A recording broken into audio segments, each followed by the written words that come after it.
سوال نمبر 1، حضرت لوط علیہ السلام کی کافر بیوی کا کیا نام تھا؟ آپ کے آپشن ہیں یہ اے وعلا، بی راسین، سی جلیحہ، ڈی تینوں نہیں۔ آپ کا ٹائم شروع ہوتا ہے اب۔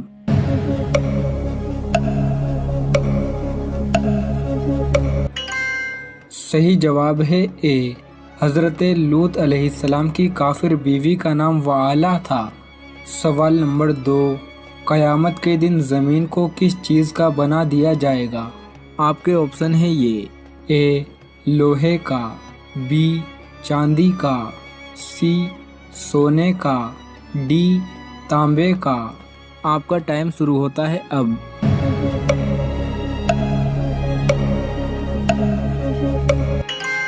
صحیح جواب ہے ڈی، قیامت کے دن زمین کو تانبے کا بنا دیا جائے گا۔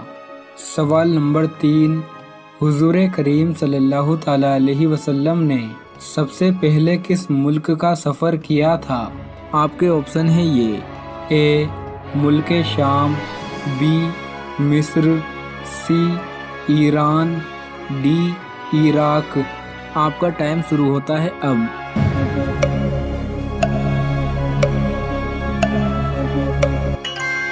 صحیح جواب ہے اے، حضور کریم صلی اللہ تعالی علیہ وسلم نے سب سے پہلے ملک شام کا سفر کیا تھا۔ سوال نمبر 4، کس پانی کے استعمال سے گناہ جھڑ جاتے ہیں؟ آپ کے آپشن ہیں یہ اے بارش کا پانی، بی کنویں کا پانی، سی وضو کا پانی، ڈی سمندر کا پانی۔ آپ کا ٹائم شروع ہوتا ہے اب۔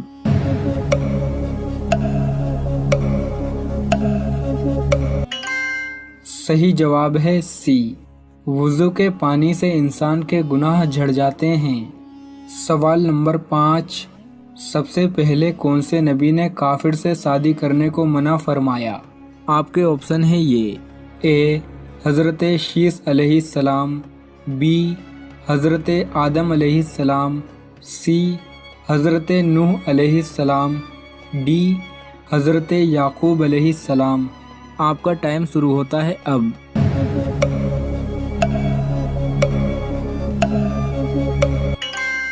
صحیح جواب ہے اے، سب سے پہلے حضرت شیس علیہ السلام نے کافر سے شادی کرنے کو منع فرمایا تھا۔ سوال نمبر 6، جہنمی لوگوں کا خاطب کسے کہا جاتا ہے؟ آپ کے آپشن ہیں یہ اے قابیل کو، بی ابلیس کو، سی نمرود کو، ڈی شداد کو۔ آپ کا ٹائم شروع ہوتا ہے اب۔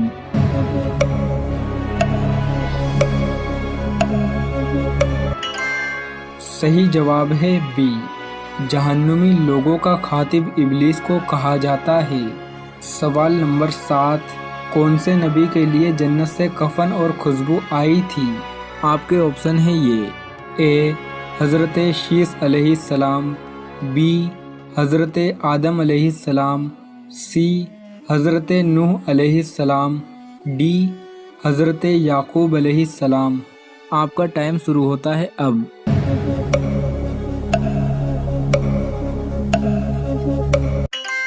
صحیح جواب ہے بی، حضرت آدم علیہ السلام کے لیے جنت سے کفن اور خوشبو آئی تھی۔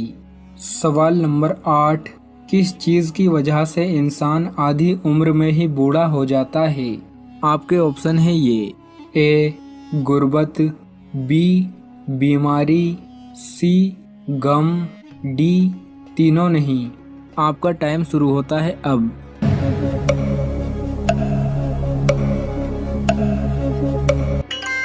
صحیح جواب ہے سی، جو انسان زیادہ غم میں مبتلا ہوتا ہے وہ انسان آدھی عمر میں ہی بوڑھا ہو جاتا ہے۔ سوال نمبر 9، لکھائی کون سے نبی کی ایجاد ہے؟ آپ کے آپشن ہیں یہ اے حضرت شیس علیہ السلام، بی حضرت آدم علیہ السلام، سی حضرت نوح علیہ السلام، ڈی حضرت یعقوب علیہ السلام۔ آپ کا ٹائم شروع ہوتا ہے اب۔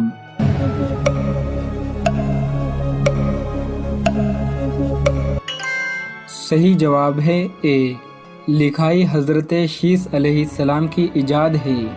सवाल नंबर 10, अल्लाह की किस मखलूक में दिमाग नहीं होता? आपके ऑप्शन है ये, ए मछली, बी सांप, सी मक्खी, डी जेलीफिश। आपका टाइम शुरू होता है अब।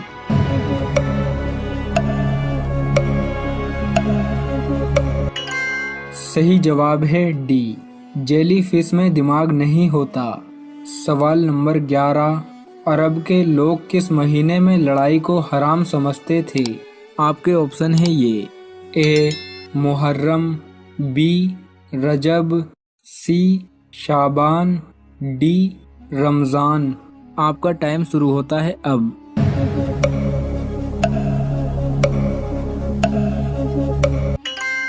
सही जवाब है ए, अरब के लोग मुहर्रम के महीने में लड़ाई को हराम समझते थे। सवाल नंबर 12, किस धर्म के लोग खुद को पैदाइशी गुनहगार कहते हैं? आपके ऑप्शन है ये, ए हिंदू, बी यहूदी, सी ईसाई, डी नसरानी। आपका टाइम शुरू होता है अब।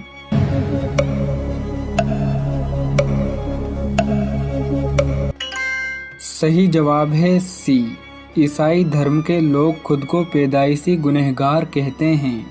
सवाल नंबर 13, कश्ती में से ज़मीन को ढूंढने के लिए कौन से नबी ने कौवा भेजा था? आपके ऑप्शन है ये, ए हज़रत शीस अलैहिस्सलाम, बी हज़रत आदम अलैहिस्सलाम, सी हज़रत नूह अलैहिस्सलाम, डी हज़रत याकूब अलैहिस्सलाम। आपका टाइम शुरू होता है अब।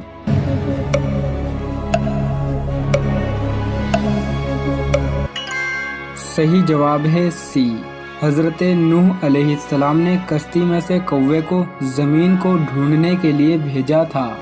सवाल नंबर 14, सबसे पहले कौन से नबी ने अंगूर की खेती की थी?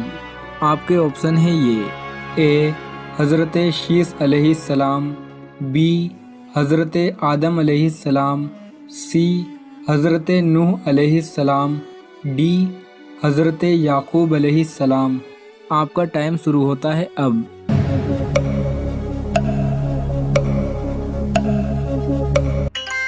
सही जवाब है सी, सबसे पहले हज़रत नूह अलैहिस्सलाम ने अंगूर की खेती की थी। सवाल नंबर 15, दोस्तों अगर आपको नमाज में बहुत ज्यादा वसवसे आते हैं, बहुत ज्यादा ओवर थिंकिंग करते हैं, अब वो बातें भी सोच लेते हैं जो शायद सोचने की जरूरत भी नहीं होती, तो आप परेशान ना हो, क्योंकि वसवसों का आना बुरा नहीं होता, लेकिन नबी पाक सल्लल्लाहु अलैहि वसल्लम का इरशाद है कि वसवसों से लड़ना चाहिए। अब किस तरह से लड़ना है? 3 तरीके। नंबर 1, सबसे पहले जब भी आप नमाज के लिए खड़े हो तो अपने बाईं जानिब 3 मरतबा औज़ु बिल्लाहि मिनश शैतानिर रजीम पढ़कर थू थू कर दें। हदीस में आता है कि इससे शैतान जो है वो पीछे हटता है। और दोस्तों दूसरे नंबर पर पूरी नमाज में उस मुकाम पर निगाह रखें जहाँ मुख्तलिफ अरकान में निगाह रखना मुस्तहब है। जैसे अगर आप क़याम में खड़े हैं तो आपकी नजरें सजदे की तरफ होनी चाहिए, और अगर आप रुकू में हैं तो आपकी नजरें पाँव की जगह पर होनी चाहिए, और अगर आप सजदा कर रहे हैं तो आपकी नजरें आपकी नाक पर होनी चाहिए, और सलाम फेरते वक्त आपकी नजरें इन दोनों कंधों पर होनी चाहिए।